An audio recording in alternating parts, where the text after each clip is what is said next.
Hello friends, welcome to my channel. ఈరోజు మన ఛానల్లో చింతపండు పులిహోర ఎట్లా చేసుకోవాలో చూసేద్దామండి.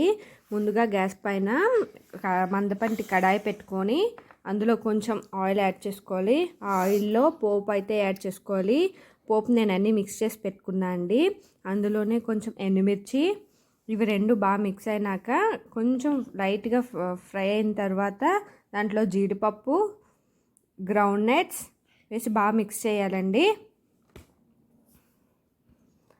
ఇవి కూడా మిక్స్ అయిన తర్వాత అందులో కొంచెం కరివేపాకు, పసుపు, ఉప్పు ఇవి కూడా ఇప్పుడే యాడ్ చేయాలండి.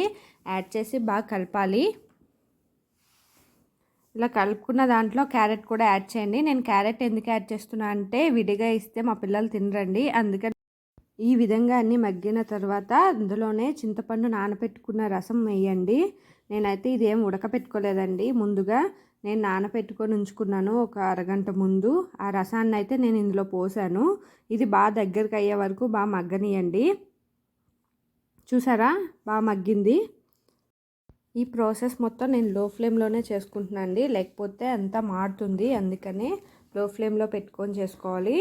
అందుట్లో నేను ఆల్రెడీ బాయిల్ చేసుకున్న రైస్ని అయితే యాడ్ చేసుకుంటున్నాను. ఇప్పుడు యాడ్ చేసుకొని బాగా మిక్స్ చేయాలండి. ఎక్కడ చింతపండు ఉండలు కనిపించకుండా మొత్తం బాగా మిక్స్ చేసుకోవాలి.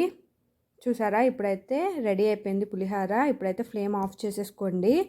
ఎక్కడ చింతపండు ఉండలు లేకుండా మొత్తం బాగా మిక్స్ చేసుకోవాలి. ఇప్పుడైతే కొత్తిమీర కూడా జల్లుకోండి లాస్ట్లో.